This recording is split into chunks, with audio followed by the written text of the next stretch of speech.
Meeting for February 9th, 2016. Would everyone please stand for the Pledge of Allegiance and remain standing for a moment of silence for the men and women that serve. Pledge allegiance to the flag of the United States of America and to the republic for which it stands, one nation, under God, indivisible, with liberty and justice for all. Thank you. Michelle, would you read the Open Public Meetings Act, please? According to the Open Public Meetings Act, adequate notice of this meeting has been given to the Daily Record. Notice has been posted in the Municipal Building, 204 Flanders Drakestown Road, Bud Lake, New Jersey, and notices were sent to those requesting the same. Thank you. Roll call, please. Mr. Amianda? Here. Mr. Ferrante? Here. Mrs. Lebow? Here. Mr. Mania? Mr. Stewart? Here. Mr. Roman? Here. Mr. Nacastro? Here. First item up is a presentation from Hallie Greenbaum, presenting a check to the Mount Olive Food Pantry. I'm going to call up Susan as well. Susan. Yes. Sorry, I didn't see that out there. Mr. Leonard, are you coming up as well? Lisa, you going to get a picture? Come up here. Well, aren't you all really fortunate tonight? You're getting another Greenbaum. Not sure she's really related, but that's a story for another day. Actually, Hallie, why don't you tell everyone on council and in the audience what you're doing here tonight and how you were able to raise the money. Go ahead, speak into the microphone. Well, I'm in the student council, and our goal is to raise money for people in the community, and so we decided in 2015 to raise money for the food pantry, and so we did a collection, and then we reached out to other businesses and asked them for money and donations. And how much money have you raised? $250. Okay, and you're going to give that to Susan on behalf of the student council and I guess the student body at Mount Olive Middle School. Mr. Leonard, I assume you're the advisor to the student council? One of 3 advisors. And also a resident of Mount Olive Township as well, so you can shake Susan's hand. And Lisa will get a picture, look over. Okay. And then you get to stay for the rest of the meeting because I'm your runner. She wants to buy it That much fun.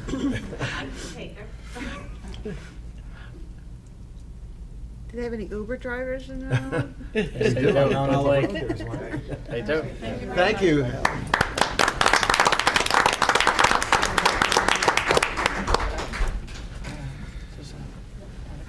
Okay. Next item for discussion is Fleet Committee. That would be Laura. Laura. Yeah, well, we just had a pretty fair number of questions, I think, come out of the Budget Committee, as well as some questions regarding basically setting policy and, who gets to take cars home and things of that nature. And it was brought to my attention that a Fleet Committee already existed. I think it was originally formed to put together a capital replacement plan. So I thought, to have that meet maybe monthly to, I guess, initially put together a framework of policy that's in question and resolve budget issues, and then possibly quarterly after that might not be a bad idea. I thought it would be the CFO, the police department, the director of public works, the fleet manager, and a council liaison if somebody wanted to serve. So I guess I'll just put that out there for your deliberation. I mean, if we're looking for volunteers, I would definitely like to volunteer to be on that committee. I think that would be fine. Okay. Very good. Okay, so I'll just go ahead and set the first meeting. And are you available during the day, or do you prefer night? I prefer night, but I can make myself available if I had to. You let us know. We'll work around your schedule, but I'll touch base with you tomorrow. Thank you. Okay, thanks. The 2016 departmental budget matters. I guess we're talking about these the changes we're going to go over, what we were discussing. There's the list that I had sent out this morning, and then kind of added, because we're short on the generator, so I think that I looked at the list that Michelle had on the desk, and it's the most recent one, so thanks, Michelle. No, I thought I swapped it out. Oh, this isn't the most, is this the most recent one? This is the most recent one. Yeah, the one we have here? Okay. It has the generator on it, then it's the most recent. Right. Okay, then that's the one here. All right. So the items up for discussion we were going over, first up was the police. They have the requests here that were here, obviously, we see here the restored 2015 levels, $20,000. New officer that would assume start of 31, additional overtime request for $20,000. Council, Colleen? Jumping ahead to the, excuse me, car for the health officer, vehicle for the health officer, I would just like to put it out there that I would rather see that the vehicle, new vehicle, go to the police department and have the police take one of their older vehicles and pass it on to the health department. That's what we've done in the past when vehicles were available. And since they really need to have the newer vehicles on their front line, that's what I would, that's where I see a better use of the new vehicle. Mr. Alianda? Mr. President, I support the police chief's request for a new four-wheel drive vehicle to replace the one of the outdated ones. A new four-wheel drive would have required vehicle cameras. And also it could be used to tow the portable digital signs in the district. That's a good point. Anyone else? Mr. Roman? Is there, Laura, do you know if there's any plan on the police chief or any representative making his case? I mean, we have his PowerPoint presentation before us. We have a representative from the police department here to discuss the do not knock ordinance. I don't know if he's prepared to discuss the budget. So I'm assuming the chief was aware that we were going to consider changes? Okay, thank you. If I'm not mistaken, I just want to clear up in my own mind too from after conversations and then reading again. The police do have other vehicles in their budget this year somewhere? There are a total of four vehicles that we gave to the police Okay. department. 3 out of capital, 1 in their operating budget. The police made the presentation that because we took $20,000 out of their operating, that they wouldn't be able to purchase the 4th car. So, you know, we gave them the budget that we thought was appropriate with 4 vehicles in it. And the police are saying that they're, and it's really within their discretion as to how to appropriate amongst the line items ultimately at the end of the day. And so when it left my hands and came to you, the police had 4 vehicles. Okay, so that's where they're at now. And as far as the health officer goes, I'm just refreshing everything from a few weeks ago. His vehicle, is it an old vehicle he has now that needs to be replaced? Is that the reason? It was an older vehicle with a lot of mileage and heavy usage. So he's, either way, we need a new vehicle for the health officer more than likely regardless. Yeah, and whether or not you give the police a new vehicle, I'm not in favor of swapping one out from the police department. Generally, when you get a police car that's no longer in a condition to be used by the police department, it's got 160 to 200,000 miles on it, and I think it would be short-sighted to look at that as the replacement for the health department vehicle. So from my perspective, if you're going to give the police another vehicle, which in essence is adding money to their budget, you should do that and also purchase the health department vehicle. Okay. Mr. Roman? The current vehicle that he's using, what year, make, model, how many miles? Because I don't seem to be able to find that anywhere. It's a 1999, I can't remember the make and model, I Durango? apologize. Was it? I think it's a Crown Crown Vic, Vic. that's right, and it's got 170,000 miles on it. Okay. Yeah, that's what that's usually what Yeah, happens. where they are. So the option was either purchase the vehicle for the health officer or possibly lease it through the operating budget. Those were the 2 options we had, which does it.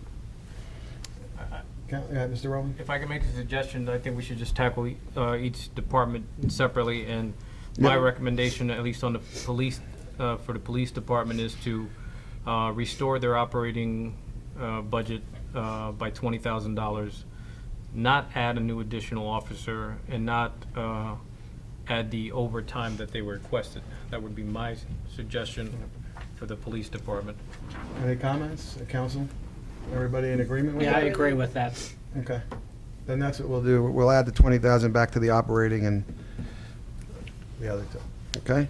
The Flanders Rescue Squad, looking for the 3740 back. I believe that was for training Yeah. or something. Mm-hmm. Right? Yeah, I think it was their training, yeah. Do we have anybody? I don't we have- I don't have We can an issue add with that that. back as well. Everybody okay with that? I don't know that it's an add back, it's an addition to. Oh, addition to. Yeah, it's additional. Right, this was addition, you're correct. We kept everybody's You're right. budgets at the same level with respect to the rescue and fire squads. Does anyone have a problem adding the 3740 then on council? We can add that back in. Now, as far as the capital, the health officer's vehicle. Mr. Roman? I would be more inclined to have him put a lease into his operating budget instead of making a capital expenditure for an SUV. Because one, it'll be financially better, and I think just an overall sound. He does not need a big SUV, in my opinion. I think he can more than adequately outdo his duties with either a smaller four-wheel drive vehicle or a passenger vehicle. What's the lease mileage on that? Is it gonna be any kind of a problem with that? That's the only question. Well, Yeah. how far does he drive? Where does he live? He lives in Belleville? Where does he live? Belleville. Belleville. So he's talking about 80, it's gotta be 80 miles a day round Don't trip. forget, he covers. But doesn't he covering Yeah, other he covers places? other towns as well. That was my only concern. I agree with the Five- lease, but it may not make sense financially. in the long run. Five or six towns. Yeah.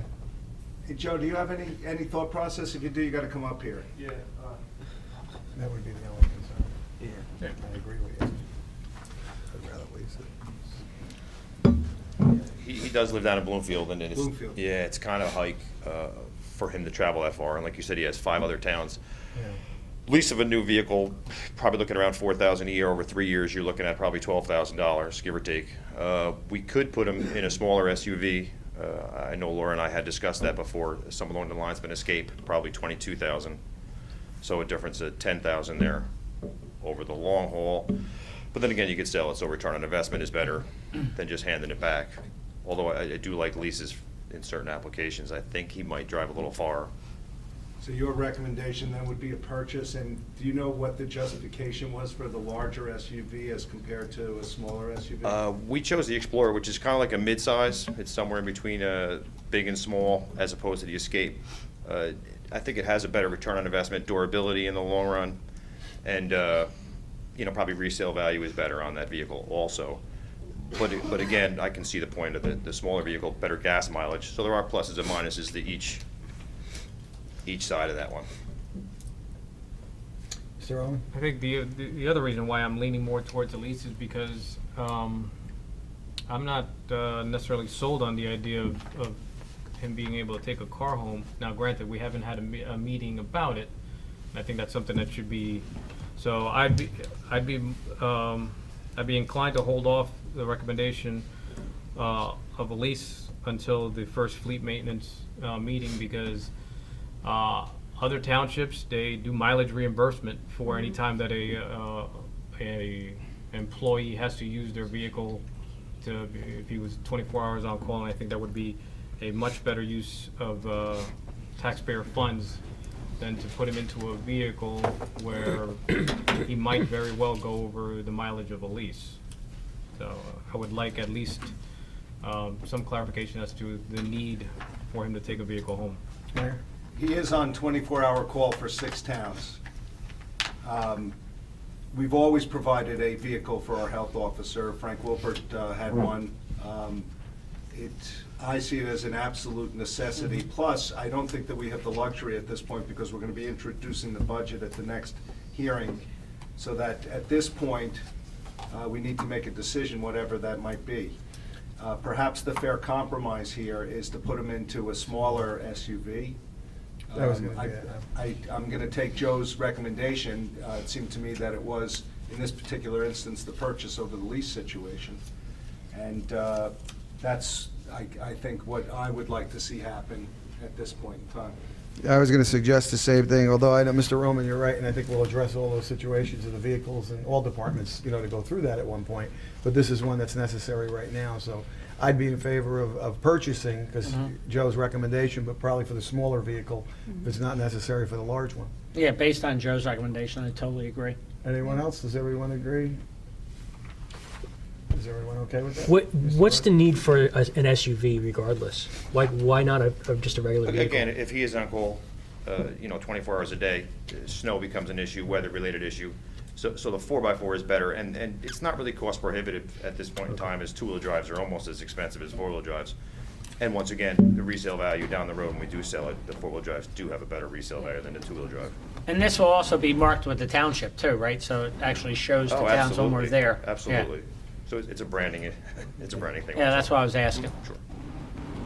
So we would be, if we're inclined to go with it, Small we would go SUV. with the Escape versus the Explorer. Is everyone? Small, yeah, smaller. Small one, SUV. everybody okay? Yep. Okay, that's what we're gonna do with that. Thank you. Thank you. Municipal generator. Anything on that? Does anyone? Are we okay with that, the municipal generator? It's part of the grant process. It's something that we've worked on for Okay. a long time, is to put the generator into the rest of this building. It's really just one of those costs that came up, but is absolutely necessary to put into the budget to move Okay. forward with the program. Everyone We okay? had previous funding in Joe, it's a little short. It's just, okay. Yeah, exactly. That's fine, but everybody's all right, just making sure. Bud Lake Specials, Fire Special Services van. Refresh one- it, Mr. Roman. That one I need a refresher Yeah, I was on. gonna say, I need a I refresher on remember that that one. They have a van that they shuttle people to and from incidents and other type of programs that they need to go to. Their van, if you've ever seen it on the road, is old. I didn't put it in my budget, so it's just a question of whether or not council believes that it's time to purchase a new van. Well, they're not purchasing, they didn't want a van, they wanted a truck. They want to replace the van with a truck, if I remember correctly. And Is they that what it did, is? they sent us the, I was gonna ask if Joe had a chance to review the, all of the invoices that they sent to us for the repairs. I believe those repairs were for the ambulance. The they rescue were squadron, ambulance. yeah. It was. Yeah. that's Not for the ambulance truck, one, just I the guess. ambulance we got.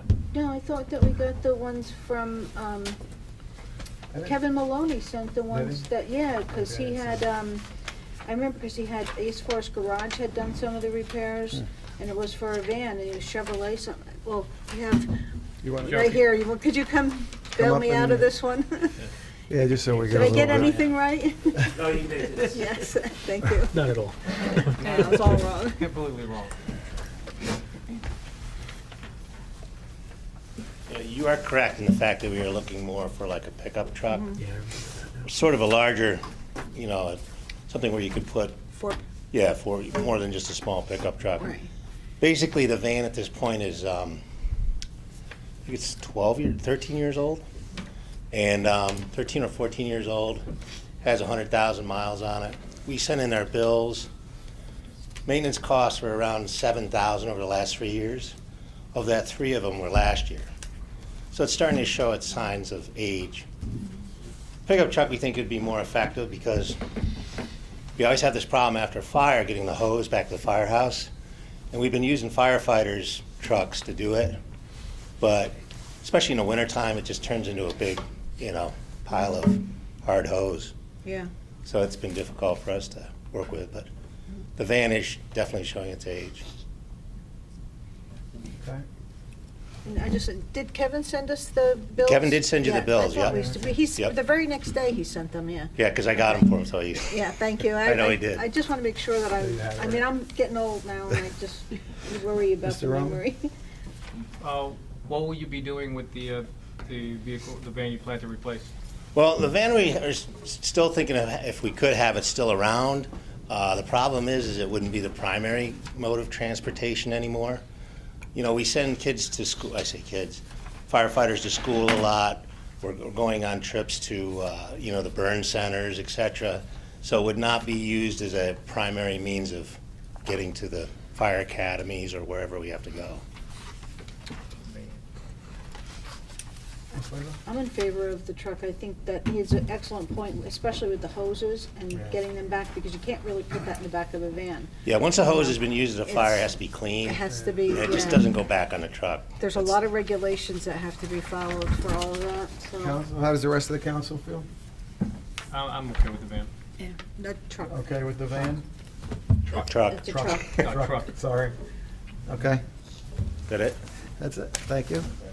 The next item was the Flanders Fire exhaust system removal.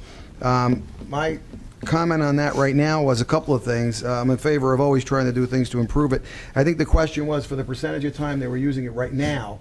And I believe during the process, we looked at that, putting money in case they redo the building anyways at the same, obviously, we're talking about the same building that they might be doing, work on to renovate anyway. It might be better to hold this off. I don't think this was a crucial thing from what I heard when we had the meeting with them.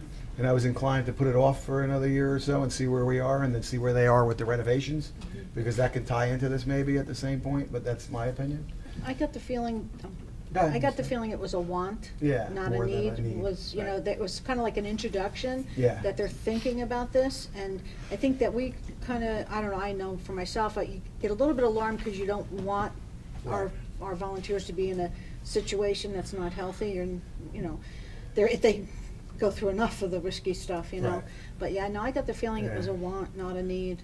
Yeah, that's my And they're not opinion. here tonight, so obviously it wasn't something that they really. Yeah, it didn't sound urgent like you said, and Yeah. again, given the renovations and what they're gonna do. Mr. Roman? I would caution on their absence being an indication as to how they feel about the exhaust removal system.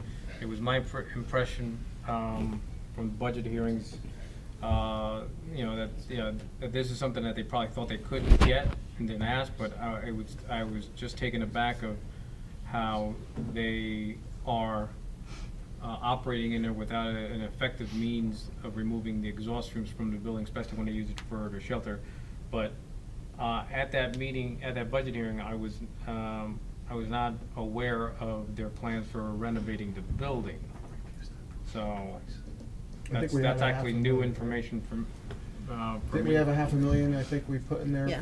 Well, we have a $500,000 in Contingent. capital, but Right. that really relates to their renovation of their building, their kitchen, whatever else, the bathroom, whatever they're going to do. It's gonna be a low-interest loan from the township where we're gonna float the bond and they're gonna pay for it. So they're not getting anything for that $500,000 that they're not paying back to the township holder. Okay, so different. We're providing our bonding capacity to them.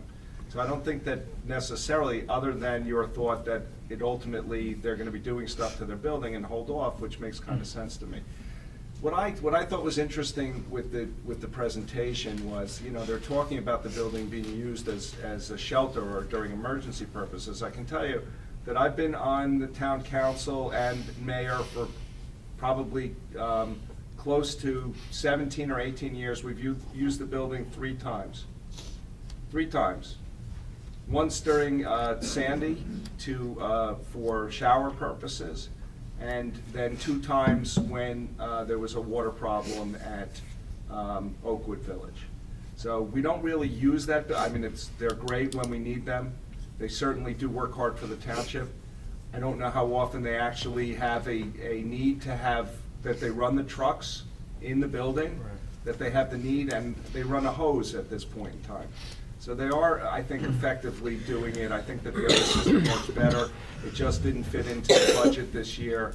And I would say that I didn't put it in. I don't think that the council should put it in this year either. Any other comments from anyone? Are we in agreement to I'm okay with removing it. removing it for now? Okay, thank you. And the last thing is the ambulance. And I'd like to say with all the volunteers, we appreciate all that they do and always want to support them and always will wherever we can and give them what they need.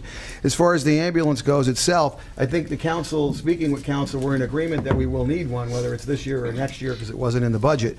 And we're not opposed to looking at that again next year. I think the issue this year was, I don't think we had enough clarity on the costs and what it was exactly that they were looking at.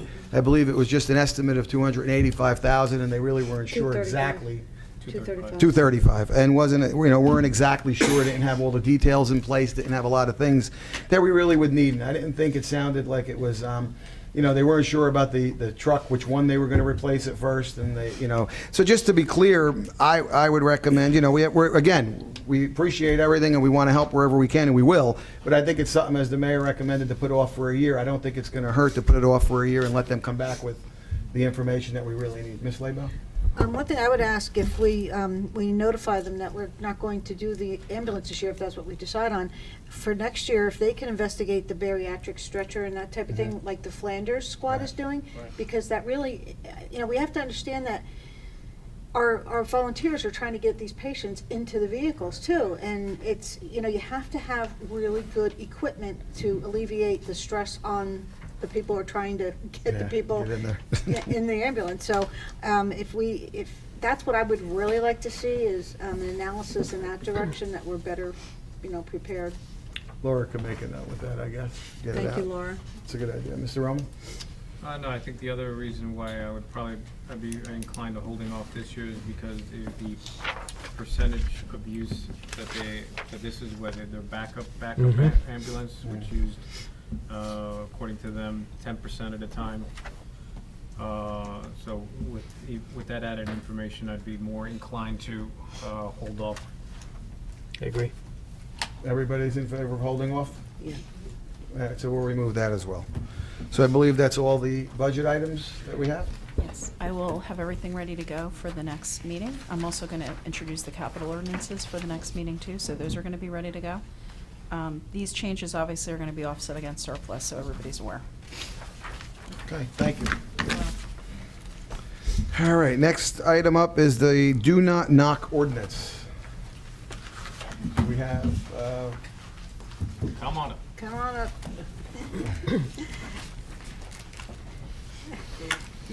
Hello. I actually put this on the agenda because I understand that council members have gotten a number of complaints from residents about, I guess, overly aggressive door-to-door salespeople. I know since there's no real way to deny a permit for them,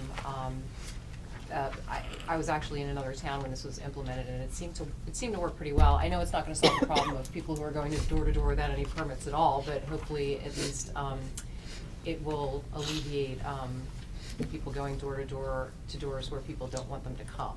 So my initial thoughts on it were to implement the ordinance. We would keep the registration and spreadsheet in administration, provide a monthly report to the clerk's office and the PD each month, and then maybe put like a 5-year sunset clause on the registration in the event that people move and somebody does want a door-to-door salesman to come to their house, so people would have to renew every 5 years. thank So you. I don't know if the PD has any thoughts on that.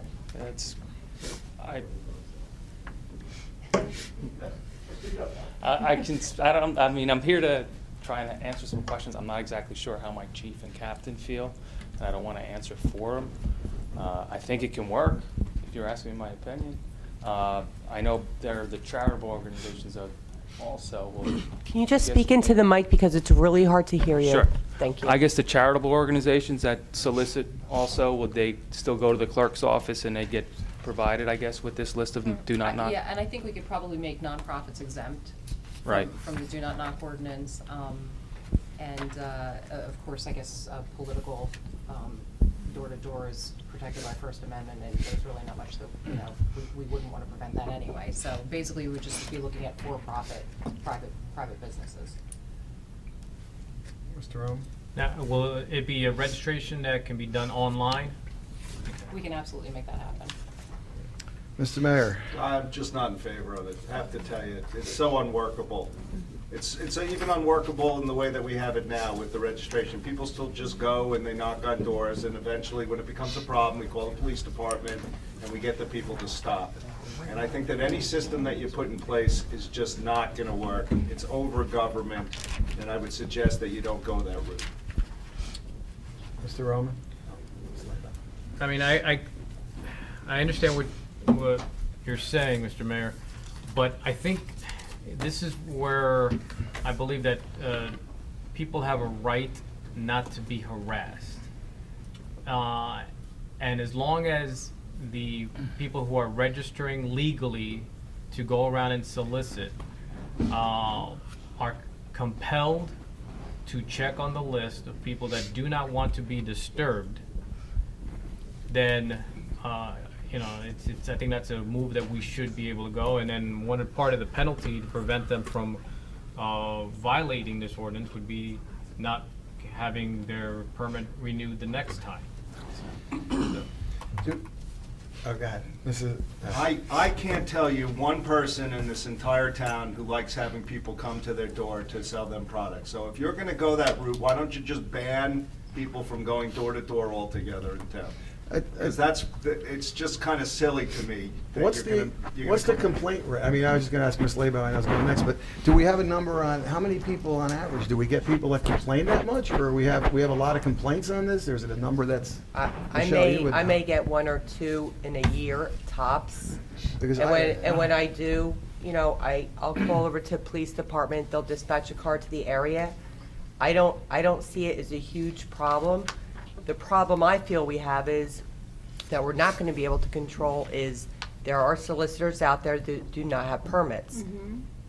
All I can do is ask police if I ask them to dispatch a car to that area to try and catch them, to, impose some sort of fine. That's the real problem, I feel, personally. I don't feel that a do not knock list is, now you're gonna be, it's just gonna turn into something I don't think is really needed.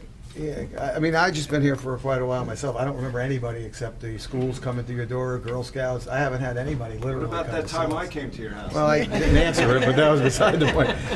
That's when we called the police. He hid in the other room. That's like an Ms. Labo? endorsement for I have to, call. I want to thank Laura for bringing this to us for consideration, but I do have to say that I'm not in favor of it because I don't really see making more laws and then you have to enforce it, and how are you going to get around doing that? And I think a better way, and I'm dismayed to find out, like the company that we're talking about in general, they came to my house 3 times and they were aggressive. And they did not have their permits with them. And just that alone, that was 3 violations to my house that, they shouldn't be allowed to renew.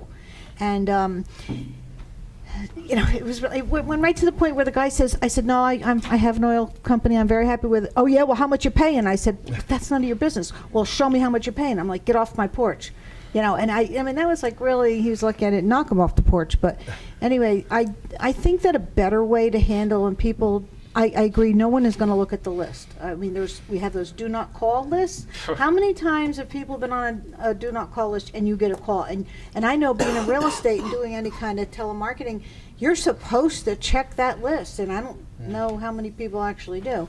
So I would have to say no, but I think a more effective thing would be is if, you just ask the person, where's your permit? You're supposed to have it on you, and that's about it, and that's all we can do. Otherwise, if wanted to have some kind of sticker program, somebody puts it right in their window, do not, no solicitors. I mean, people did that for years. I never really paid too much attention because No, most people you don't know. Mr. Ferrante, did you have something before? Yeah, no, I was going to say the same thing. All That, right. Colleen- Mr. Roman, and then the mayor had a comment. Well, I would definitely be opposed to your thinking that because a law or ordinance may be hard to enforce, that we shouldn't, pass them because people are going to violate it.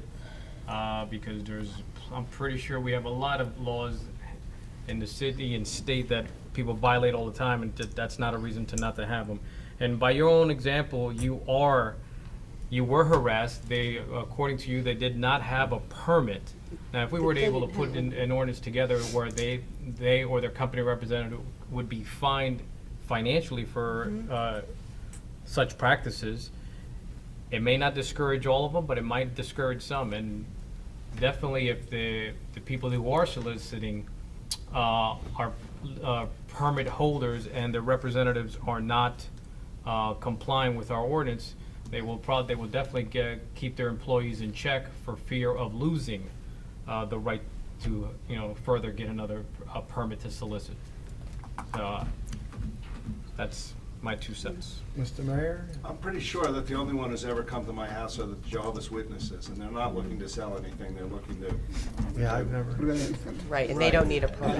I don't remember ever, I'm not being funny either, I don't remember anyone ever coming to my door. And I would imagine that 99% of the people who are problematic in terms of harassment aren't going to care whether or not they have to get a permit, aren't going to care whether or not you called up the township and put your Yep. name on a list. They're still going to hit your door.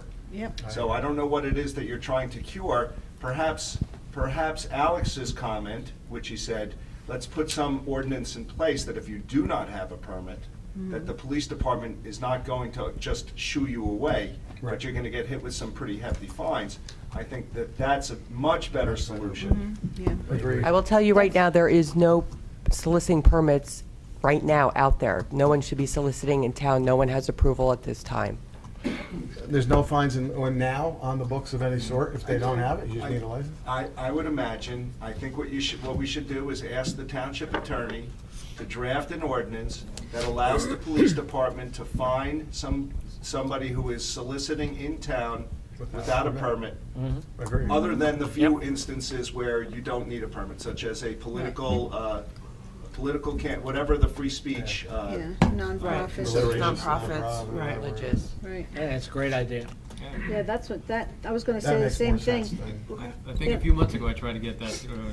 And I just, Yeah, that's a good yeah, idea, and I yeah. just wanted to clarify to Alex's statement that, what I'm saying is, you don't want to put a law in place that you're not going to be enforcing and expend time and energy to enforce when there isn't, there's not a huge problem. But this other avenue, I think, is 100% doable and workable to, I agree. So get the Dawn, you can fines. get that going, and we'll Absolutely. bring that up the next one. And can you That's make it so it's excellent. also do not ring bell list, just in case there's a loophole. Okay.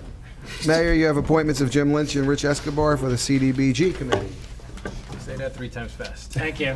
Yes, I make those Thank you. appointments. Okay. We have 8 resolutions. Anyone have any discussions on the resolutions?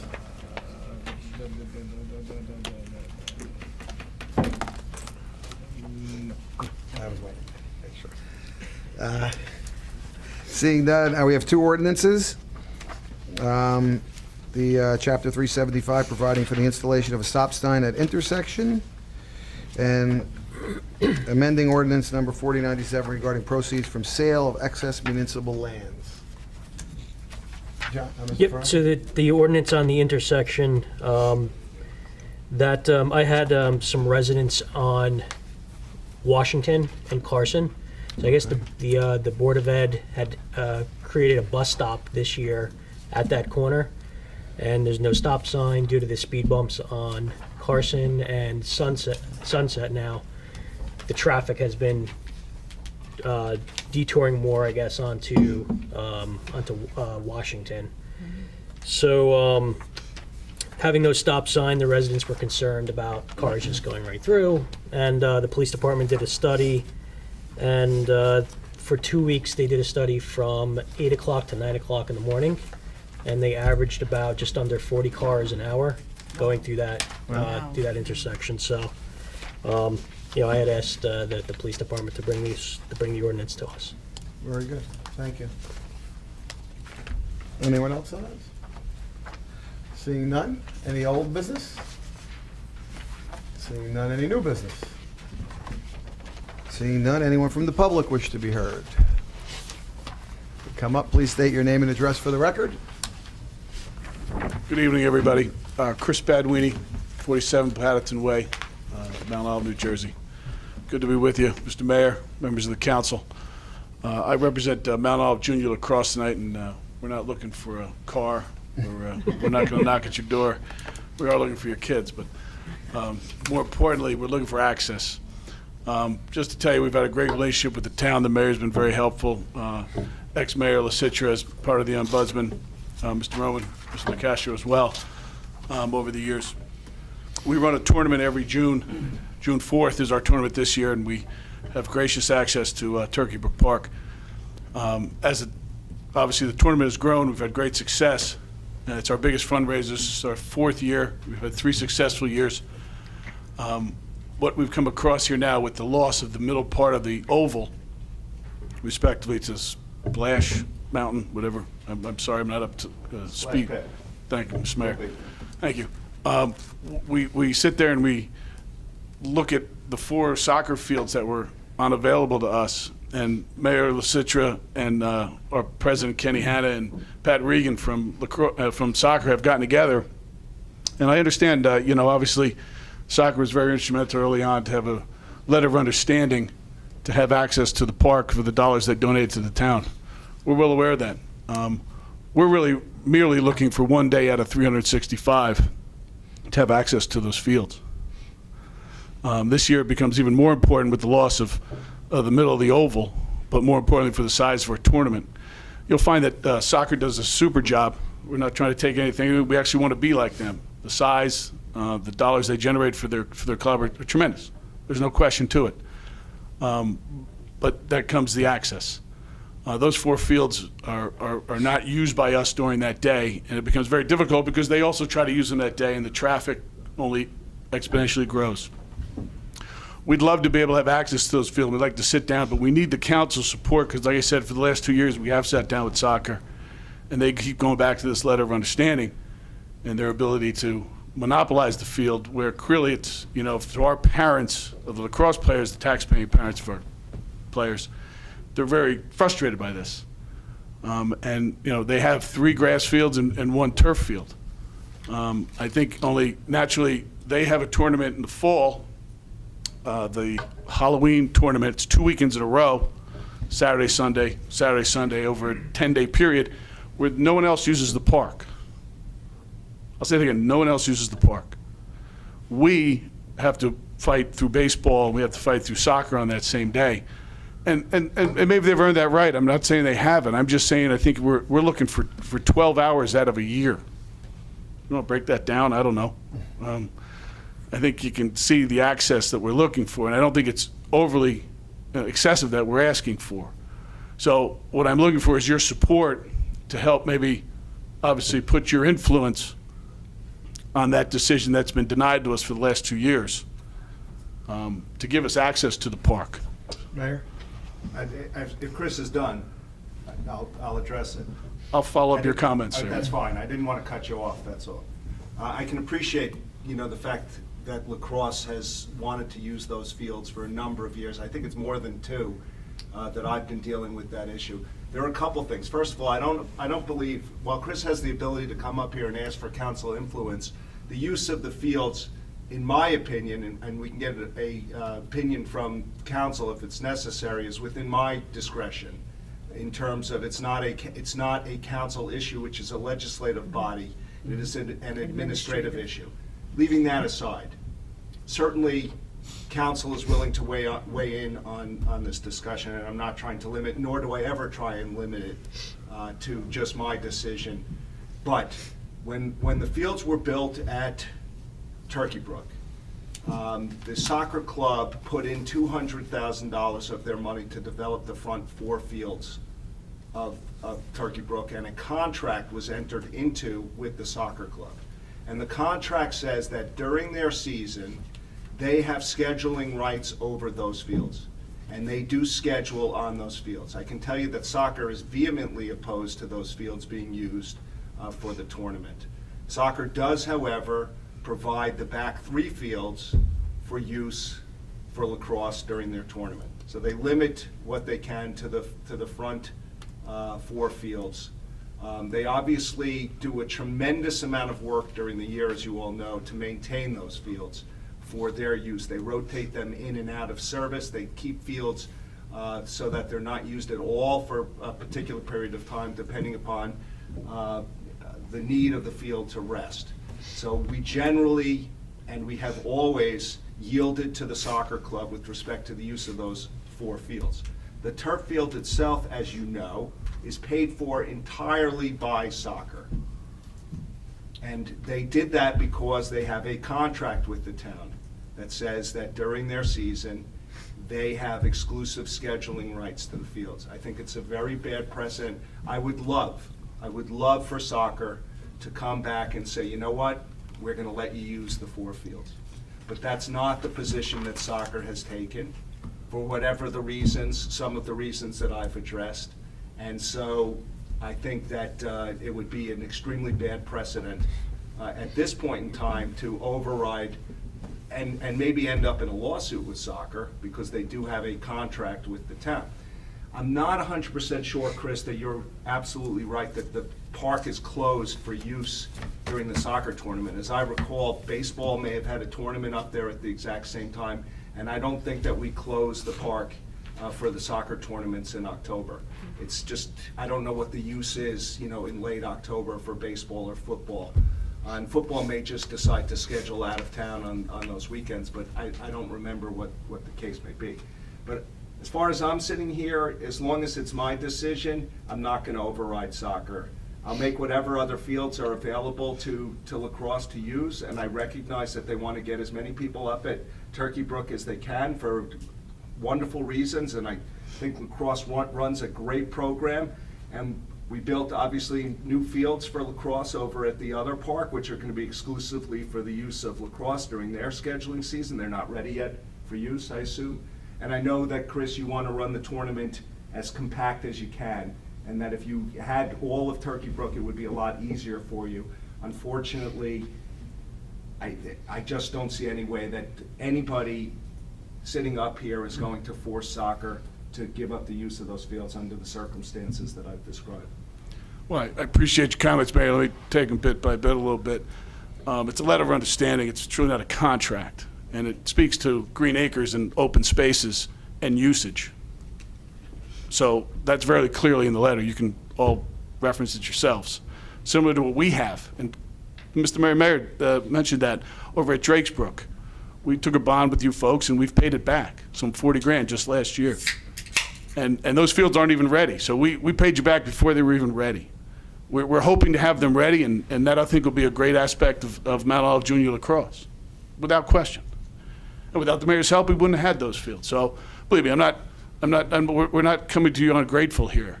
We're just coming to you for equal access. And we're really clearly talking about 12 hours out of the year. I want you to think about that a little bit. Maybe I gotta say it again. 365 days a year, we're talking about one day. Daylight, sun up, sun down. And, you know, don't get me wrong, I've said to you before, we envy the position that soccer has. No doubt about it. I mean, the mayor, he can speak for Pat Keegan, he did it very well there. But clearly, it is a public park for the town taxpayers. And if you feel that they have the ability to monopolize that to the detriment of another segment, I think that has to be truly considered. And I'm not necessarily, I agree with the mayor that it's his decision. That's why I come to the council here this evening, because I think the council has more sway in something like this. And that's why we wanted to come on record tonight, so that if we have to come back next month, and we will. I don't think this is an issue that's going away. We're willing to help soccer with any repairs that we do to the field. We're willing to offer them Drakes Brook when they need fields coming in the future, because they will, and the size they continue to grow. We're grateful for the 3 upper practice fields they give us. Don't get me wrong. I think that's great. But there's a lot more to this than it being black and white, and that's why we're here in front of you tonight. Mr. Roman? Chris, do you think, would there be any modifications needed to the 4 soccer fields, and are they appropriate for lacrosse as far as fencing? Absolutely, Alex. There's no question. The turf does not have lacrosse lines on it, but what we've done at other venues is we use just chalk that we can, dust away or just wash away. So it's not a permanent line there. And if it came to that, if it was no lines on the turf field, that might be a good spot to have the teams, because you understand, the middle of the oval, we had what was like 10 cities. So when these towns come for the day, we've got 4th, 5th, 6th, 7th, 8th grade boys teams coming. And they're there all day, and the games are spread out. So we had like a tent city where in the middle of the oval, everybody put their town tents up and they stay. So we don't have that area now. So maybe the turf would be a good spot for the tent city with respect to saying we won't damage it. We'll police it, we'll clean it, and that'd be a good place for the players and the town and the teams to put their tents. So there's other ways, because we're on a point here of it being a safety issue with so many usages. And last year, don't worry, soccer worked with us on the timing, because a lot of our teams come in early. They're there from about the 8 to 10, and then they're there to the whole day, and they leave from about the 3 to 5. So Soccer said, we'll start at ours at 10:30, 11 o'clock. So don't get me wrong. There's been good communication. There's been great. I'm not trying to say this is an adversarial relationship. They've been great. I'm just telling you about the loss of the inner circle has caused these issues, and we're just trying to address them. But to your initial point, Alex, no, the fencing, the size of those fields are adequate for lacrosse, absolutely. Is there any other school fields that are available? It's funny you say that. We're actually moving the girls' bracket to the high school because the high school stadium is turf and the high school turf. So the girls have now been eliminated from Turkey Brook Park. So I'll take them over there, but that's fine. That's a whole other story. But what I'm getting at is, to your point, it's about when you have a parent that might have a 4th grade boy and an 8th grade boy playing in Turkey Brook, for their ability to get out of parking to get to another field limits it. And that'll limit the number of teams we're able to bring. So I'm okay with that. So we understand that growth is going to be limited by parking, but the field access would minimize that tremendously. I hope I answered your question. I mean, frankly, I don't see anything that this body could do to force soccer to accommodate your needs. But I am inclined to encourage soccer to help out as best as they can and accommodate you. Being that I'm pretty sure some of the parents that are on lacrosse are also on soccer, and we're also in other multiple sports. And I think it's very important that all our sports organizations get along and whenever possible go the extra mile to help each other out, because it is in all our best interest. We do not want and or need any animosity between any sports group.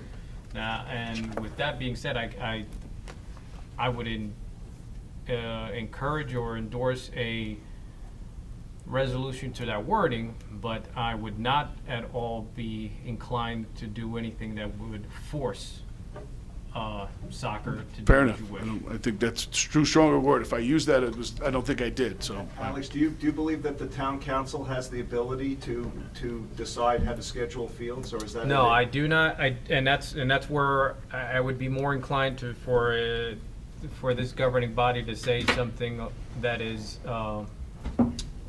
encouraging for soccer to be as cooperative as possible. But at no point in time would I ever do I think that there is a mechanism in place for it, and or would I ever endorse and or consider it. Let me just say a couple of things. First of all, I absolutely love and encourage the Mount Olive lacrosse program. I absolutely do. I've had no problems, and I think you guys have done a fantastic job in terms of your tournament, in terms of the education that you're giving the kids in the sport, in terms of growing the program in town. I absolutely do. And you know and I know that you and I have been dealing with this issue for a number of years in terms of the tournament. And I don't take your coming here in any way other than your expressing your advocacy for the lacrosse tournament and the lacrosse program. So I applaud the fact that you've come here. I really do. And I don't want you to go away from here thinking that I don't support the lacrosse program, which I know that you don't think that. But having said that, I would just, first of all, soccer, when they run their tournament, they run it multi-site. So they're running at Flanders Park, they're running at 10th School, they're running, at times they were running the tournament. that would be our hope some one day too. Right. At So let's times- not confuse that. I understand. At times, they were even running the tournament in part of Roxbury. And, you know, Roxbury runs their tournament, and Parsippany runs their tournament in neighboring towns as well, because it just gets so massive that it's an unfortunate situation. I, too, would hope that soccer could, on that one particular day, not use the fields and let lacrosse use those fields. That would be a home run for you guys. But I've spoken to soccer a number of times. They've made their arguments to me as to why they don't want those fields to be used. First of all, putting a tent city, and I know it was only a suggestion on your part, on the turf field, never gonna happen. That's just never gonna happen. They don't even allow food on the turf field for a number of different reasons. Sometimes people come on with food, but during soccer season, there's no food that's allowed on the field, and it's very particular in terms of the usage of that field.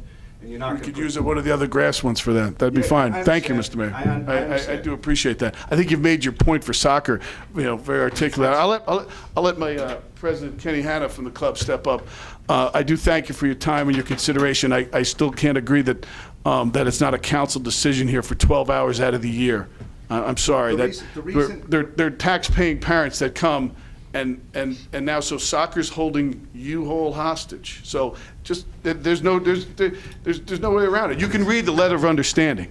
I'll leave it at that. The reason that it's not a council decision is because there's a division in terms of government. And certain things that the council has the ability to do and certain powers which are enumerated to the administration. And one of them is dealing with building and fields and all of the infrastructure of the town.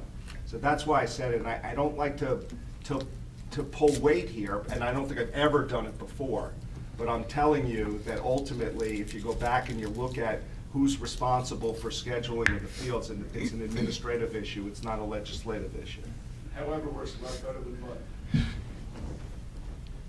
Good evening, everyone. I'm Kenny Hanna, 74 Main Street, Flanders. I am the president of the Mount Olive Junior Lacrosse Club. And I have several situations and times where I've sat down with the head of soccer, and Mr. Lasicha, and we've come to obviously soccer denying us several times. I think the problem here is that when we're actually running our tournament, and you're sitting there looking at a soccer field not being used during our tournament, that's when it comes to a point where we're very frustrated.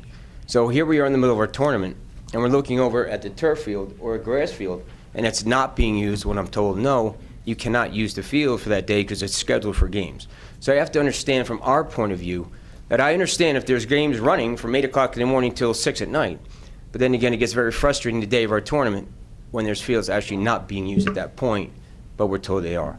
So you have to understand that, and Mr. Mayor, thank you for everything that you've done. You know, you understand and the board and everything. I thank you for everything that this town's done and helping us get Drakesbrook, but it's not up and running yet, or otherwise we would be there. Trust me, it would be running. So that's the frustrating point on our end, to tell us, yes, we have soccer games that day and we're scheduled, Kenny, you cannot use that field. And this, just to look over at those fields and 1 or 2 of them not being used is very frustrating to us. So that's why we've come to ask for some help. Mr. Ferrante, did you have something earlier? Yeah, are the football fields used for the lacrosse tournament? Yeah. They are? I was gonna ask the same thing.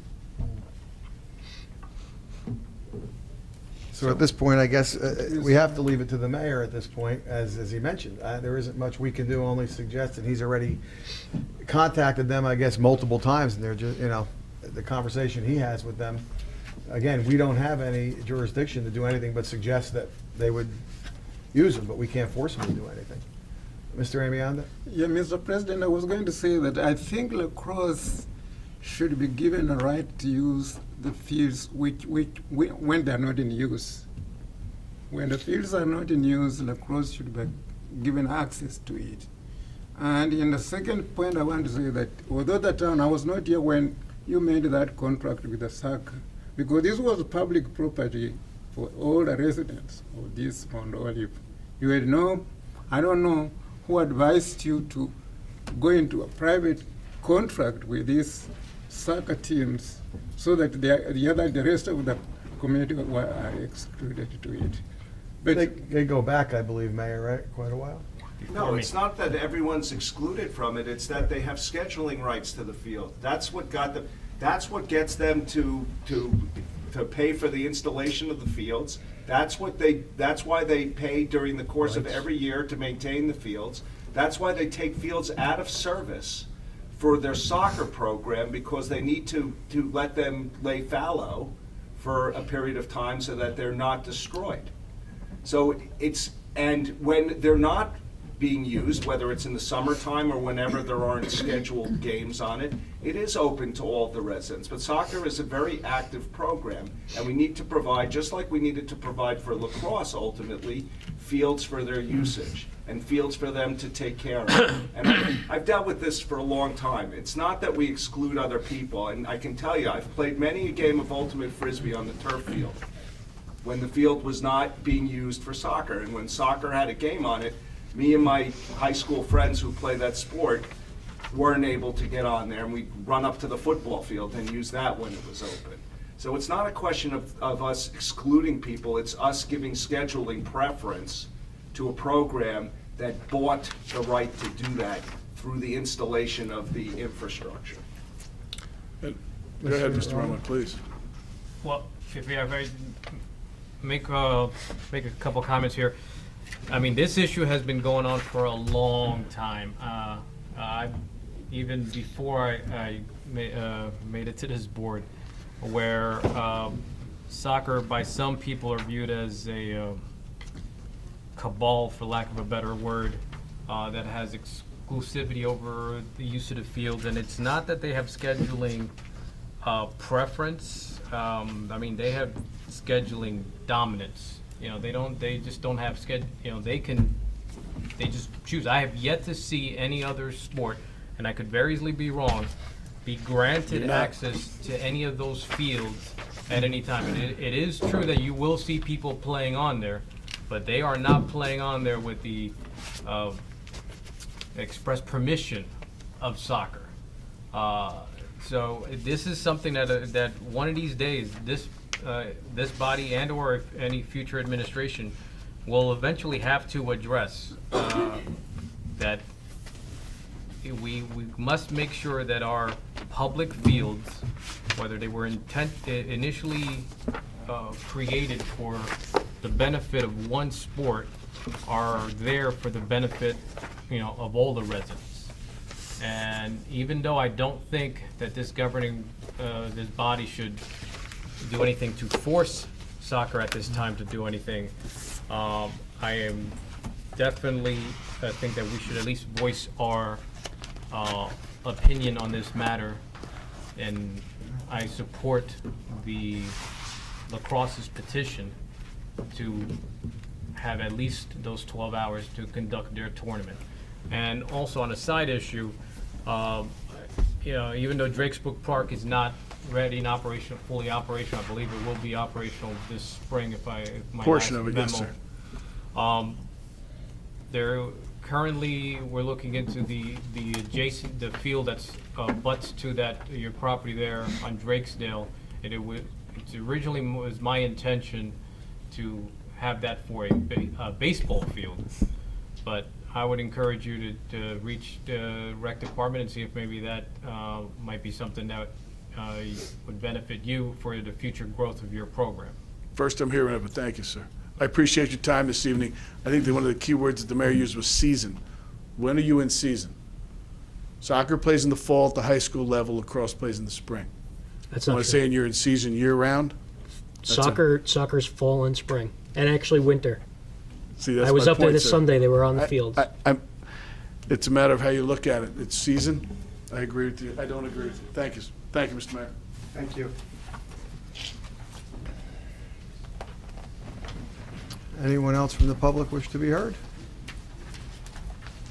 State your name and address for the record, please. When you get up there, yeah. Mike Niglio, and I live at 116 Mount Olive Road. My problem is a little larger than a Ford Explorer, unfortunately, but I'm going to ask for the township's support in this issue. I've been working, or I started working on this project by sending some emails to the mayor and working with Ms. Harris on an issue of public utilities on Mount Olive Road. I currently reside at 116. I've been there now, it'll be 30 years in June. Unfortunately, to my dismay, when I went to sell my house in November of 14, the septic system failed. So I hired an engineer to come to my home, and we got through that process, only to find out that I need a custom septic system that's well over $30,000 to make the property sellable again. So I started thinking about that whole option, only to find out that public utilities are on Mount Olive Road, and they stop at 101 Mount Olive Road, and they start up again at Mount Olive Road and Vista. So I went on this adventure with the state and the Highlands Council and all of these councils, only to come back, you know, all roads led back to the township. So what I'm trying to accomplish is giving Ms. Harris, of course, the data she's requesting, which I'm working on now, but I'm also requesting in your support in allowing the rest of the residents on Mount Olive Road to have access to those public utilities, because since we live in an area, or these homes, and my neighbor across the street and so on and so forth all live in these high water tables, these septic systems are extremely expensive.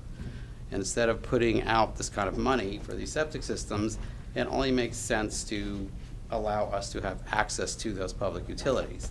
So that's my issue here this evening, is to try to help me or help our residents on our street, the remaining residents, get access to these public utilities, and to avoid all these expensive septic systems. I know we're gonna spend money to hook up and pay an assessment, but I'd rather spend the money to pay the assessment and hook up, and the septic system issue is over for us on that remaining part of the street that's open. Mayor? I'm not as familiar with this issue as Laura is, but I believe part of the problem here is that the properties that are being referred to are in the preservation area. They're not in a sewer service area, so there's really nothing that the town can do anyway. Even if we had the wherewithal, and you can imagine the costs associated with the implementation of what you're talking about, a sewer, not necessarily sewer, you're talking about primarily. How many houses are you talking about in terms of? Right in my particular area, I haven't gotten the full count yet. I'm still working on Highlands, so I have to figure that out. But according to the Highlands Council, when I spoke to Mr. Humphreys, a waiver is possible. It has to be applied for by the township. So, I guess, not being a politically, astute individual, I go to work and pay my bills. It just doesn't seem to make much sense to me that if those utilities are, within 1,000 feet of my front door, and, why we can't put those utilities down the rest of the street so we can take advantage of them. I appreciate that, but what you have to understand also, that even if the township had the ability to do it, which I'm not sure that we do. Right. But leaving that aside for a Okay. second, the cost would be borne by the homeowners, who would Correct. ultimately, everyone would have to go onto it, all of your neighbors. Correct. This is the same thing that happened when we looked at the sewer service area down in Old Flanders, that there were a bunch of people who came in, that their septics were failing, that they wanted to have sewers, and I would say about 50% of the people wanted sewers to come in and 50% didn't. The cost associated with just running it down to Old Flanders, if I recall correctly, was astronomical. That the cost to the average homeowner, it might cost you $100,000 to get a sewer put into your property. Well, according to what I got from your engineer, the levy to my house would be $13,000 and change. So that's way less than $100,000. That, I don't know, because I don't know how far it would have to go. I Right. don't know. It's what exactly 1,800 feet. I don't know whether or not you'd have to pump the sewage uphill or downhill. There are so many factors. Did Gene actually do a study on this? No. I believe that estimate was for, just for like the engineering fees and the plans and specifications. Well, according to the letter I have at home, I'll revisit it, but I'm pretty sure it was $13,000 assessment on the building for this. There was an 1,800 feet difference at a cost of $200,000 to run the pipes. No one has done the engineering study, so I can't imagine that anyone could have given you a number as to what it's actually. I have it at home. I'd be happy to send it to you. Please send it along. Absolutely. But as you can see, from a perspective of a homeowner, is it feasible to put all these expensive systems in? My neighbor put one in at a cost of $40,000+ because of its proximity to a waterway, and I'm sitting there looking at the pipe less than 1,000 feet from my front door. So, I get there is, engineering issues and implementation issues and all of that good stuff, but if the residents on Mount Olive Road can have access to it, then why can't the rest of the residents on Mount Olive Road have access to it? Why are we precluded from that? Preservation area, I get it, but if it's a preservation area, we're starting to preserve it, then why aren't we doing the environmentally responsible thing by taking those septic systems out and putting that sewer system into that area? Mr. Roman? Laura, or do we have any idea how much it would be for Gene to actually look at and do a preliminary, at least one feasibility? And Well, I think there's really a bigger issue due to the Highlands Commission. Because just to even get the waiver process started, and we would have to apply for a waiver, which, I'll just go into the first two steps. After that, you're looking at significant time and expense. But the first two steps require a petition from the residents on that street. And the second step requires documentation that the septic systems are failing due to environmental conditions. In other words, groundwater level and things like that. According to our health department, 10 septic systems have been replaced over the course of 30 years, and they've all been replaced due to age. So the issue really is we simply do not have the documentation to apply for the waiver to the Highlands Commission. Yeah, this is all reminiscent of the Main Street issue Yeah. where, you know, the big impediment was there's not a health concern, so that's one issue. The other issue, and you may or may not be correct on the $13,000 assessment, but because if I recall from our discussions, you'll get assessed based on the increased value to your property. The remaining balance of whatever it would cost to implement that sewer system will be borne by all the taxpayers. And you know, so this is while I feel for you in your plight.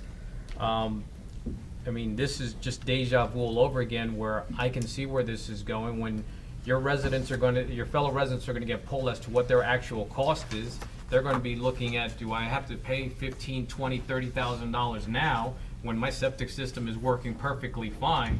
And I can almost guarantee you that the overwhelming majority of those that are currently not having problems with their septic are not going to want to connect.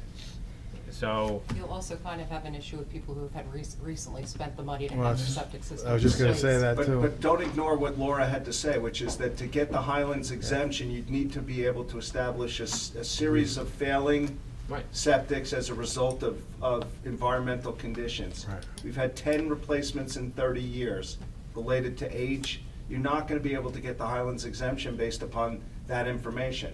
So what I suggest is that you get the information from your residents in terms of failing septic systems, what the reasons were, because we have records, and if our records are wrong, we'll take another look at the issue. Oh, not to, you know, I understand that, sir, but like, your records on my house are incorrect.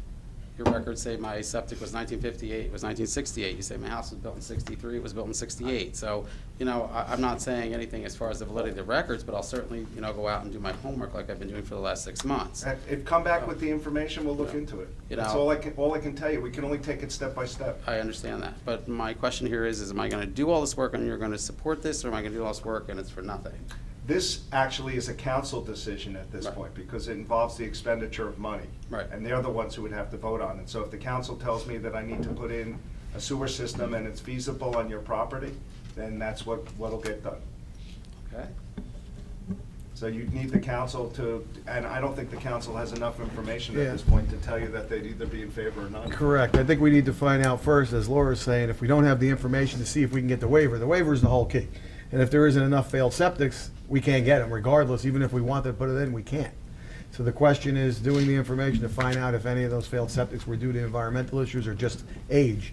Age obviously doesn't qualify for an exemption, just if there was issues environmentally, and that's gonna be the key to find out. And I guess that's what you were gonna try to see from some of the homeowners. The Department of Environmental Protection is now going to come to the property and, Okay. and sue because the issue is my current leach field is inside the water table. Okay. So now we're investigating whether or not that wastewater is actually getting into the drinking water. So once I can prove that, which I'm pretty sure I can, then I Right. can bring that information back to you. So once I show you that, but like I said, am I going to do this, or are we gonna get, am I getting support from you on this issue, or should I just stop and, you know, sell my house? As the mayor said, it's a step-by-step process. It's hard for us to say right now. I mean, of course, if there's issues that we have to address, we're going to support it.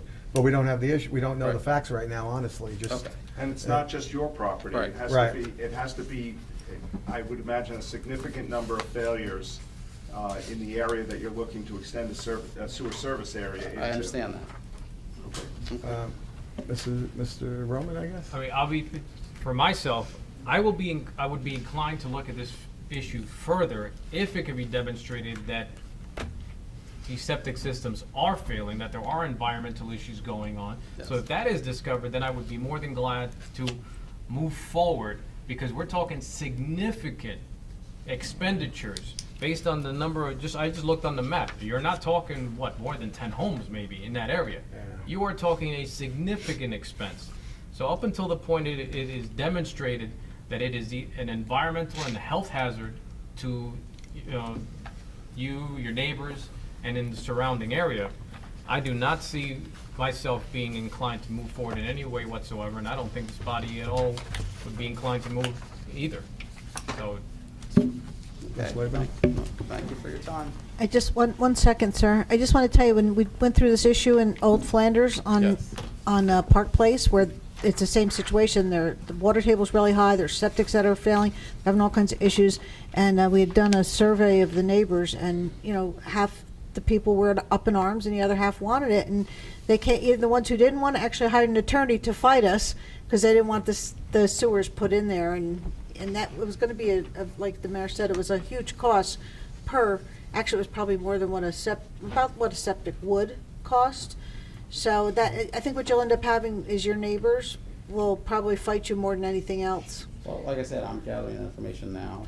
Yeah. And I'm going to continue going forward with it. I'm waiting for the DEP to set up an appointment with me to come to my home to see where we are as far as that water getting into my well water, because I know my current leach field is underneath the water table. Yeah. Just by the very fact when the engineer came out and dug my yard, 9 feet he hit water. And that leach field is well underneath that. I know it is for a fact. And the repairs that my leach field needs, the township is not willing to grant me the permits to do it. And so I'm kind of stuck in a catch-22 here. So, you know, I mean, I will do my homework again. And once my water comes up with any kind of issues from that water that's coming out of that septic system, you know, I will continue to go to my neighbors and see what we can do to bring more information to you. But, you know, I can tell you for a fact now that my current leach field is under that water table. Yeah. And there's no way when it rains, when that water table rises, that leach field is not sitting in a bed of water. Yeah. There's no way. It's 50 years old. It's heading for 50 years old now, so there's no way. So there's contamination from that standpoint right there. But, you know, like I said, I will bring you more documentation, and I've been forwarding it to Laura consistently as I've been getting it, okay? But, you know, I want to know that as I continue down this road, that once I bring you the significant amount of documentation, that you will support this and not, you know, end up at a roadblock and I've done all this homework. I mean, that's my big point here. That's the part that's like so hard. I mean, with the Park Place, a lot of us were very much in support of it, and it went on for months, and it was a huge battle. And in that, they really need, and there was a lot more than just 10 homes there. Right. There was 35, I think, or 36 people all total, and it didn't fly. And so it's not that, I don't think it's not that we're not willing to support it. It's just that it might not be financially feasible to support, you know. I mean, that line runs down Mount Olive Road, and I can tell you right now, from 101 and on straight down till you hit the corner, there's only 3 houses on that strip there. And that's the other thing too, is in the cost of the whole entire project, you're talking about the disruption to the road, the piping, the repaving. I mean, the costs go up, and you're talking about a lot of money. And then that's when it starts to add up to a lot, you know. I would always be in favor of sewers everywhere. That I'm very much into it, but you have to look at the dollars and cents. So, but yeah, check with your neighbors, because that's, I think, where your main issues. Yes, I'm working on that now. I just wanted to get a preliminary, you know, idea of where you would stand once I start bringing you this data. You know, sufficient data to you, is it going to be worth my time to get this data to you is a big issue also, because I've already spent 5 months on this. Yeah, good luck. and I would recommend that one of the other things you do is look at the previous minutes regarding the issue with Main Street and the Flanders Triangle, and that will give you some insight as to what some of the issues are going forward. Okay. Thank you. Thank you. Good night. Thank you. Anyone else from the public wish to be heard? Please go up, state your name and address for the record, please, when you get up there. Thank you very much. Good evening, Brian Perkins, 19 Parkway Drive, Mount Olive. I just have some general questions. I've made a commitment to get more involved with the township, so I'm new to this whole thing here, right? I know Colleen very well, and I made a commitment to be involved. You hear him, So- Brian? He said his condolences. And that's on record. Yeah, it's on record. Thank you. So, just some general questions, really just to ease my way into this. 3 topics: road repair, buildings, commercial buildings, and expansion of the school system impact. So, on the first one, road repair, what I'd like to know, Mayor, you did mention in your opening meetings beginning of this year that priority wasn't road repair. So I'd like to understand what is the criteria laid out that identifies a road that is in need of complete repair. Now, I'm speaking personally because the road I live on, on Parkway Drive, is starting to show signs of failure. So I'd like to understand what is the criteria for road repair. The criteria generally is a rotation of roadways done by the DPW department, which comes to council every year for budgeting purposes. So the DPW makes the determination on which roads they're going to repave and in what particular year. This year, he's identified the following roads that he's going to repave: Flanders Bartley Road, 206 to Apollo Way, Park Place, Sand Shore from Brookside to number 268, Old Wolf Road. In Bennington, Kevin Drive from Carla Ann, Sharon, Gale, and Carey, sections of Lozier Road and Station Road. What I suggest you do, if any particular road you believe is in need of repair, you contact Tim Quinn, who's right here. Actually, Tim, you can come up. The question, the first question is, ultimately, how do you make the determination as to where road repair is going to be done on a given year? Well, most of it in the past has been usually the main roads are what we look at first. They're the heaviest traveled arteries throughout the township that are taking the worst wear and tear throughout the town. We also look at the age of the roadway, and again, traffic is a major issue concerning when we're going to pave a roadway. Also, we look at when the roadway was put in, how the roadway was put in, and how the roadway is currently holding up. So those are some of the basic details that we look at. We have a grading procedure for each road in the township that does a 1 to 5, and on a yearly basis, we regrade the roads and we see which ones are coming up with the highest numbers. Have you been down in Indian Park lately? Not probably in the past month and a half. Okay, do you know what Parkway looks like? Yes, I do. Parkway is a road, and Nicholas, I believe, is the other one, are both in need of some repairs this year. They'll be on the list next year, along with the Bridle Lane section for paving. So it's not on for this year. I understand that. I have the list that's on for Yes. this year, but that's generally how they do it. They grade Yes. the roads. He's obviously identified your road as in need of repair. Yes. He identified other roads that, for all of the factors that he considers needs to be done this year, and he intends to put those other roads on next year. I don't know how else to answer the question. That's outstanding, thank you. Yeah. We Thank you also, so much. Mayor, we forgot to, Thank you. Mayor, I'm sending pictures, though. Yes. Yes. That's it on roadway, but as soon as you walk out, he's got a sanitation issues.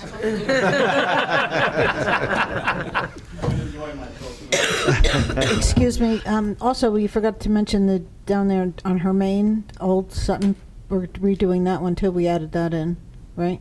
South Sutton Park. Yeah, South Sutton Park. Did we add Yeah. that back in? Yes, we did. Okay. Mhm. Okay, thank you. Thank you. The next item was buildings, commercial buildings. I'm just curious as to what is going to happen with the old AMP building. I've not heard anything, so I'd like to get involved and understand what's going on there. Obviously, commercial properties are owned by Private, yeah. private entities. They decide ultimately what they're going to do with the properties. Anything which fits within the appropriate zoning, they can put in there. The town is involved in terms of reaching out to companies that we think might be interested in going into that space, trying to help the commercial Right, and that's the property. angle I'm coming in here, like what are we doing as a township to advertise the space, trying to get people in there? Yes, I can tell you that it's a very interesting situation with respect to that A&P, because as all the A&Ps went out, each of the properties was looked at by supermarkets, and none of them wanted to be in that particular shopping center for a number of different reasons: demographics, access to the property. It's a very difficult building. When A&P went out in Flanders, which went out first, while Bud Lake was still open for a couple of years after that, the township reached out to just about every entity we could think of in terms of use of that space, from supermarkets to retail establishments. And ultimately, Weiss ultimately came in and took the spot, and I don't think that it was by any help of the municipality at that point in time. The one thing that I can do is, if you're truly looking to get involved, we have an Economic Development Committee Yes. meeting tomorrow. Yep, tomorrow night, Tomorrow night 6:30. at 6:30, 7 o'clock. No, 6:30. 6:30. 6:30. 6:30. Excellent opportunity for you to come and hear what's going on and to participate in terms of, Yeah, it'll here. be here. Probably in the conference room in the hallway. So I'm on that committee, Brian. 6:30 tomorrow night. Thank You you. know, and you might want to stay on that committee if you have some good ideas in terms of what the township can do to help market that property, because I'm open to all suggestions. Okay. Anything I can do to help. Obviously, I'd like to get a food store in there because that section of town really has to travel some distance. Yeah, you gotta go to Mansfield, or, Right. or you gotta go down to Flanders. Right, Mansfield isn't that bad, Yeah. but it would be nice to have a supermarket there. Unfortunately, they all passed. Yeah, understood, thank you. Yep. Okay, the last item, expansion of the school system and the impact. So I got the notice today, probably everybody did, right, about the board wanting to build out an all-day kindergarten, which is 14 buildings, right? 14 classrooms. 14 classrooms, thank you. Yeah. So that would free up the elementary schools, right, as far as the space, Yeah. which could accommodate more students, Yeah. right? So obviously there's growth going on as far as headcount in the township. The students coming into the town, it's growing every year, we can see that. So the concern is what discussions are being had about the growth of the township, student population growth concerns, classroom sizes. You can squeeze those, add more people into those elementary schools with that free space, but then once you get to the middle school, right, and then the high school, then what, right? So There's what are the actually- discussions that are happening about the master plan? It's a very interesting question, actually, and I think that we're not privy to all the demographic numbers that the school system puts together, but my understanding is that there is a decrease in terms of their future population in the school systems. So right now, the full-day kindergarten aspect is a need for the additional classroom space, but ultimately, they need to redistrict and be able to, they would be able to accommodate all of those kids because there is a declining growth in the town. 80% of the town is in the Highlands. It is never gonna be built out. So pretty much all of the housing that we're gonna have in town, save one area of town, has been built out. What's, I think it's Love Lane, there's, Love Lane is the part of town that's not built out at this point in time, and there are two developers who are looking to develop different portions of those property. And you may see a significant number of housing units over there just to make it a viable section of town. Most of what we've seen are 1- and 2-bedroom apartments and a number of single-family and townhome units, which might have some greater children, the number of children that would be coming into the school system. Obviously, the biggest concern that I had in terms of future housing needs is the same concern that you've raised, which is if we bring more kids in, are we gonna have to build another school? And if we build another school, that's where your taxes start to rise. Because township's done a great job in terms of maintaining the tax rate at its current level. The school system has been taking 2% per year in terms of the increase in their budget as they're allowed to do by law. And our school system does a phenomenal job. I actually think that our school system is much better than the reputation which it has. And its reputation is getting better and better and better. But I think it's one of actually the top school systems in Morris County overall, maybe third or fourth in Morris County. So when I was faced with these mixed-use communities on the Love Lane side, on the BASF property, I went to the school board and I said, my greatest concern is if I bring 1,000 more kids into the school system, how is that going to impact? And I spoke directly to the superintendent. He didn't see that as a real problem that the school system wouldn't be able to handle. Now, if I didn't allow, if the town council doesn't change the zoning, or if it's not approved through the planning board, ultimately, those two developments, what you're gonna have is a situation where you're gonna have property which is gonna be subject to the COA remedy, ultimately. Those properties are going to be built out one way or another with housing. It's just the law in the state of New Jersey, if you follow what's going on with the lawsuits. Ultimately, housing is gonna be developed, and we need to do what is appropriate for the township in terms of the housing needs of the area and what we can do to develop. There are gonna be a number of affordable housing units on that side of town, which hopefully will make COA happy in terms of what they're looking for from Mount Olive. I think ultimately, the number that they're looking, that the proponents of affordable housing are looking for the court to assess to Mount Olive Township is about 1,000 COA units. And ultimately, that part of town is the only part of town that could possibly be built out. because everything else is either in the Highlands or is built out already. So we're really looking to be smart here, to get development which works both for us and to meet our COA obligations, and it's gonna happen. Who would have access to those population studies? School I understand board. we go through, births and bubbles, right? School board. School board has that, okay. Yep. All right, it's just, the red flags start going off, right? You see, we want to give an old age kindergarten, freeing up space, and you start to connect the dots. You start to go 5, 10 years down the road. I expect to be here 10 years from now, living on Parkway Drive, and, there's like, what will my taxes be in 10 years if you go along, connect the dots, right? So that's the concern. The red flags start popping up, so.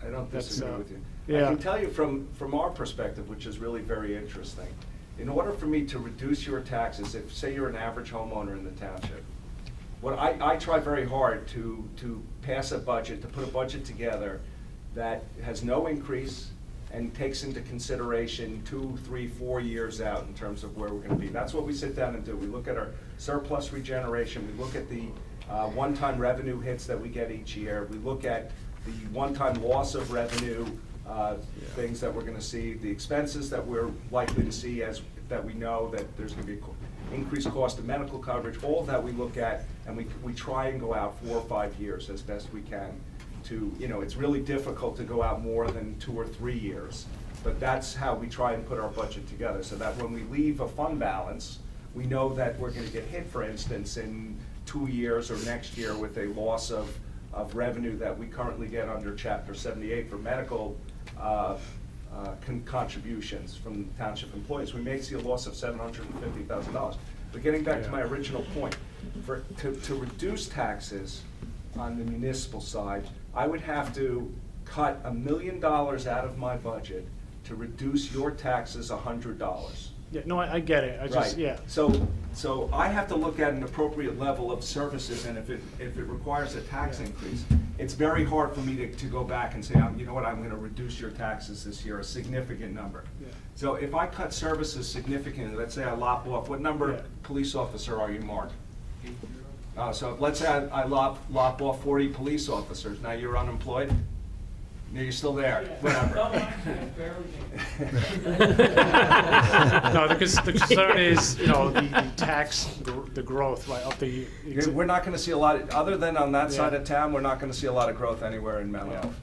And at some point, we're gonna start to see a significant decrease in the schools, and that's a problem too. That's a problem where towns start to have real financial difficulties, both in terms of supporting they have to close buildings, and they die. And that's kind of what happened in Netcong, where Netcong had no growth, and they can't support their town anymore.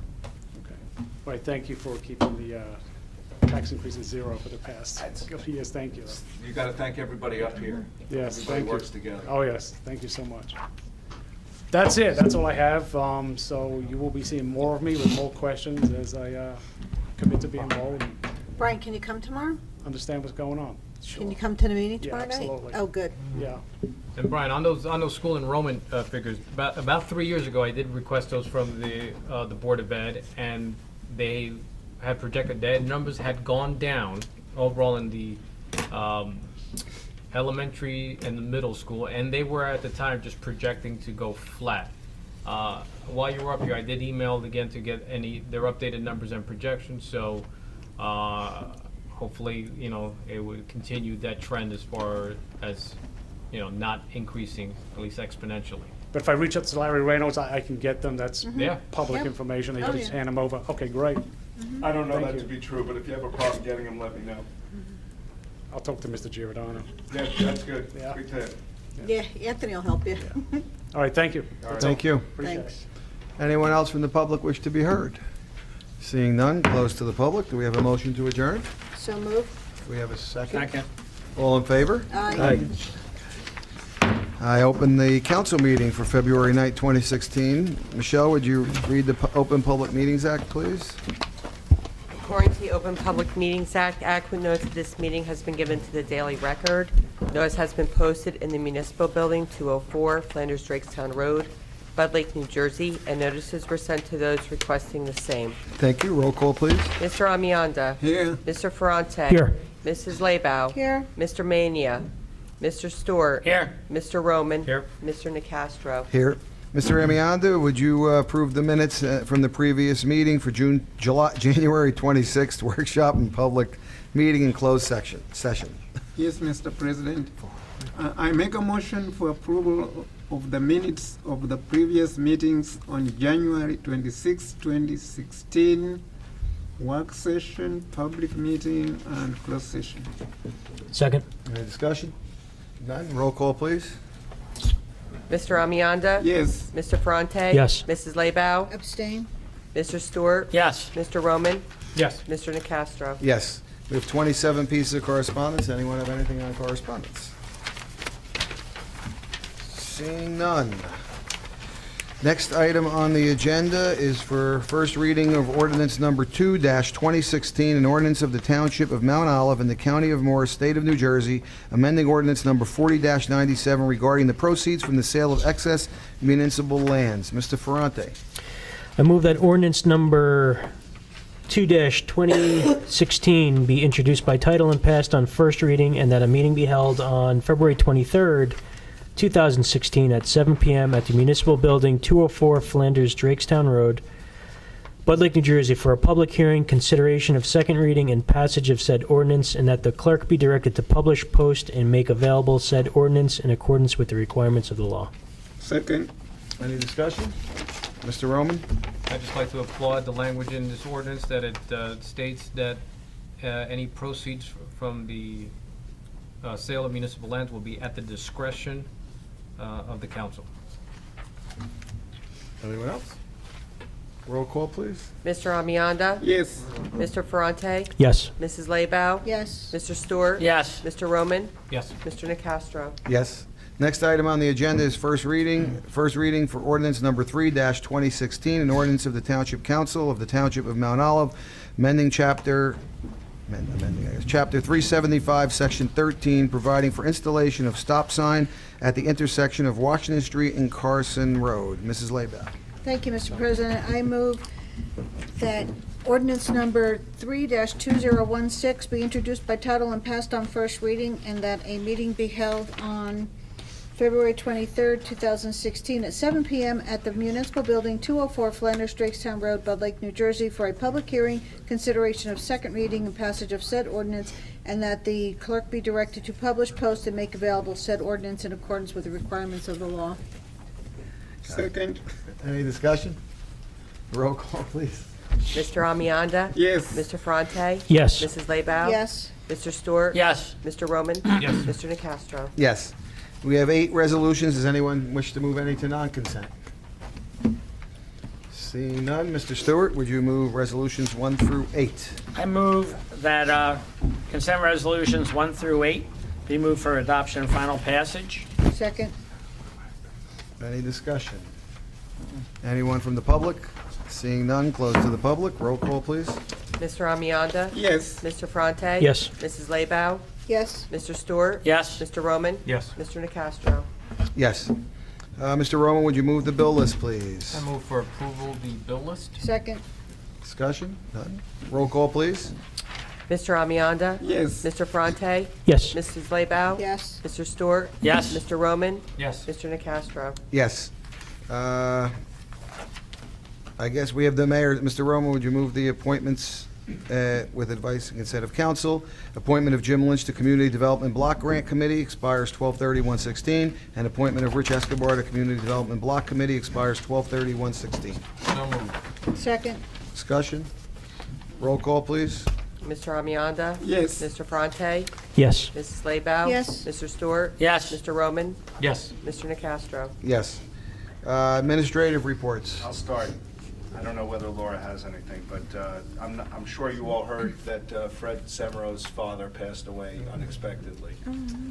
So our deepest condolences to Fred and his family on the loss of Frederick G. Semero. Just to let you know that visitation is on Thursday from 2 to 4 and 7 to 9 p.m. at the Bizub Parker Funeral Home, 47 Main Street, Little Falls, with funeral mass 10:30 a.m. Friday at Immaculate Heart of Mary Roman Catholic Church, 588 Ratzer Road, Wayne, New Jersey. Interment to follow in Dover. If you need any of that information, you can get it directly from Lisa. She'll pass it along to you. And certainly, our hearts go out to Fred. I'm sure that you'll pass that along to him. Absolutely. I've already Thank you. communicated with him. Moving on, Recreation is very busy with their upcoming event, Cabin Fever, which is Saturday, February 20th, 2016, from 10 to 2 p.m. at the Senior Center. Last year, there were over 1,000 visitors. It's a very popular event. I think people do like to get their kids out of the house after being cooped up during the winter. Special thanks to Flanders Pediatric Dentistry for being the presenting sponsor. And just have to say something about Flanders Pediatric Dentistry. Since I've been mayor, they have stepped up to the plate in terms of their sponsorship of recreation in the township every year. They're one of our more significant sponsors. The last thing that I have is that registration for Bananas in Pajamas 5K is now open. So hopefully I'll see, certainly John, you'll be in the 5K, I'll be right? All right. Greg, Greg, you're gonna run this year? Oh, sure. I'll bring the bananas. Do you have any? Just really briefly, you might have noticed on the agenda tonight, we will officially end the Morris Chase Morris Hot Water System tomorrow, so I want to thank Dawn Sullivan for all of her help. It's been kind of a bumpy road, so I'm excited that it's going to be over, but it's finally going to happen, so. Yay. Thank you. Any old business? Seeing none, any new business? Seeing none, any legal matters? None tonight, thank you. Thank you. Council reports, anything, Mr. Amianda? Yes, the Board of Education met Monday, February 8, 2016, 6:30 p.m. at the Administration Building. The board approved a motion for a referendum for full-day kindergarten, including all related expenditures, salaries, and benefits for staffing. Recommendation for referendum is in September 2016. As time goes on, you will be getting more information from the marketing side of the Board of Education about that. Thank you. Thank you. Mr. Ferrante, anything on Environmental Lake or Library? Nothing tonight. Ms. Labau, Economic or TNR? We meet tomorrow night with the Economic Development Committee, and just, there's a lot of things going on in town. And we're also working on our website, and we're also trying to get together a list of all of the commercial properties in town to make sure that people are aware of them. That's, you know, in different areas, and suggestions on where to promote the growth. And for TNR, we found out that Dr. Golub's has sold the practice to another vet, and Michelle Lerner, who is the chairperson for TNR, and I are going to actually be meeting with the new owner tomorrow at noon, so we're really excited about that. And she's doing a wonderful job already, the new owner, so that's going to be a very interesting meeting, and looking forward to it. Thank you. Health meeting is February 17th here at 6:30. Mr. Roman, anything on open space or rec? Open Space met last night. Unfortunately, I was in another time zone. That's true. There you go. Much better place, I'm sure. Mr. Stewart? I'm sorry. And on recreation, we met last week. Some of the items that were covered was the rec department's going to be streamlining the process to verify the background checks of the various coaches in multiple sports. And discussion is moving forward on creating the field on Drakesdale Road. The adjoining church is very receptive to the idea and is looking in any way to help. One of these suggestions that also came up in the Rec Advisory Committee for a new program is drone racing. So for those of you who do not know what that is, unfortunately, I cannot demonstrate. But that would be interesting if we make it happen. High school has a program for it. That's true. We saw that. Gives me an excuse to Thank spend you. $800. Mr. Stewart, MOTV. MOTV, we had a great meeting yesterday, the 8th, at the high school. It was attended by Lisa and yourself for the administration. We had Mount Olive Area Chamber of Commerce represented by myself, as well as with two of our members that are in video production, and it was actually hosted by Peter Hughes, the principal of the high school, as well as Larry Reynolds. They gave us a tour of the video productions. We were discussing different ways that we could link up the business and the chamber's responsibilities and things that we're doing to highlight some of the features of the business community and the rec community in conjunction with their production and their students. And we had an extremely positive meeting with more to follow. Thank you. It was interesting. A lot of good things happening there. It was very good. Anyone from the public wish to be heard? No, you didn't hear from a report from senior citizens. Oh, I'm sorry, Mr. Amianda, go ahead. Because I have something to say. Okay, Mount Olive Senior Citizens Club held its business meeting on Tuesday, February 2nd, 2016. Parking space is limited on days of their meetings, first Tuesday and third Tuesday of the month. Seniors wants an explanation from the administration why they don't have parking space on those 2 days.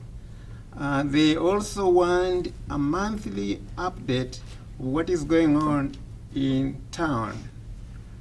Business administrator will have to provide will have to provide liaison with a copy of what is going on. Then I can pass it to them. Thank you. Thank you. I can tell you that on Tuesdays, we don't do anything special here. I don't know why they're having a parking problem. They got a lot of people. But they have a lot of cars. Do you know why, Michelle? I think just the one day when the chamber was here. Oh, in the 'Cause mornings? I know when I came in, there was no spots, but it was only the one Sure, day. pick on us. I'm just saying, it was, because I so pulled it's it, a I said, Wednesday. what's going on? It's a But Wednesday. it was a Wednesday? So that's the only day I can think of. What? Tax time, when it's tax time, it's busy out there. Yeah, it's because it's tax time. We Blame the taxpayers. we don't do anything special. We don't hold events generally during the day. Monday's court, that's busy, Monday's always busy in the right? But afternoon. other than that, it's. Right. Yeah, Tuesdays. Anyone from the public? Seeing none, close to the public. Council comments, Mr. Amianda, anything?